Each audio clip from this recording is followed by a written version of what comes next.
पहाड़ों की तरफ नजर उठाऊंगा, पहाड़ों की। मत्ती रचित सुसमाचार 11वां अध्याय। जब यीशु अपने 12 चेलों को आज्ञा दे चुका तो वह उनके नगरों में उपदेश और प्रचार करने को वहां से चला गया।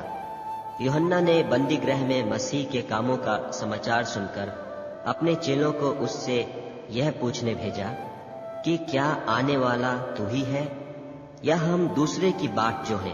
यीशु ने उत्तर दिया कि जो कुछ तुम सुनते हो और देखते हो वह सब जाकर यूहन्ना से कह दो कि अंधे देखते हैं और लंगड़े चलते फिरते हैं, कोढ़ी शुद्ध किए जाते हैं और बहिरे सुनते हैं, मुर्दे जिलाए जाते हैं और कंगालों को सुसमाचार सुनाया जाता है।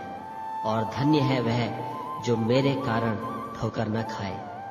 जब वे वहां से चल दिए तो यीशु यूहन्ना के विषय में लोगों से कहने लगा, तुम जंगल में क्या देखने गए थे? क्या हवा से हिलते हुए सरकंडे को?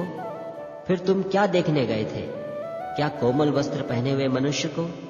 देखो, जो कोमल वस्त्र पहनते हैं वे राजभवनों में रहते हैं। तो फिर क्यों गए थे?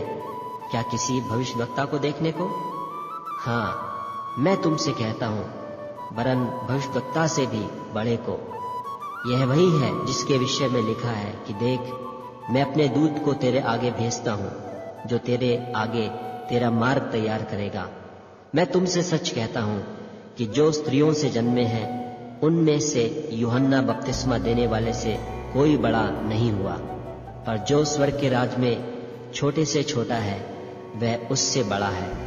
यूहन्ना बपतिस्मा देने वाले के दिनों से अब तक स्वर्ग के राज्य पर जोर होता रहा है और बलवान उसे छीन लेते हैं। यूहन्ना तक सारे भविष्यवक्ता और व्यवस्था भविष्यवाणी करते रहे, और चाहो तो मानो एलिया जो आने वाला था वह यही है। जिसके सुनने के कान हो वह सुन ले।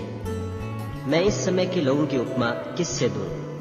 वे उन बालकों के समान हैं जो बाजारों में बैठे हुए एक दूसरे से पुकार कर कहते हैं कि हमने तुम्हारे लिए बांसुरी बजाई और तुम न नाचे, हमने विलाप किया और तुमने छाती नहीं पीटी।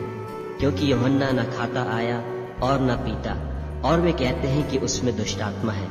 मनुष्य का पुत्र खाता पीता आया, और वे कहते हैं कि देखो पेटू और पियक्कड़ मनुष्य, महसूल लेने वालों और पापियों का मित्र, पर ज्ञान अपने कामों से सच्चा ठहराया गया है।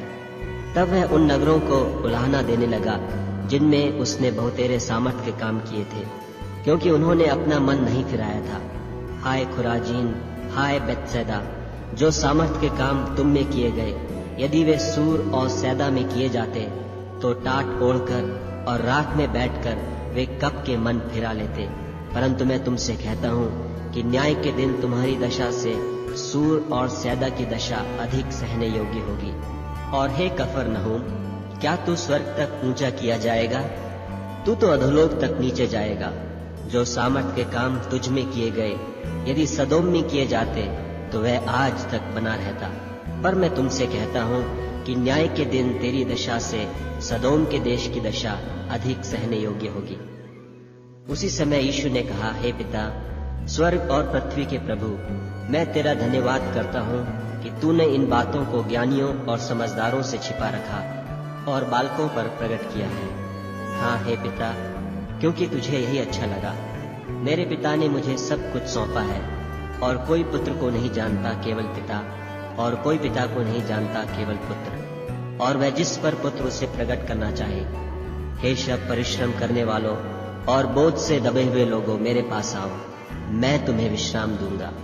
मेरा जुआ अपने ऊपर उठा लो और मुझसे सीखो, क्योंकि मैं नम्र और मन में दीन हूँ, और तुम अपने मन में विश्राम पाओगे, क्योंकि मेरा जुआ सहज और मेरा बोझ हल्का है।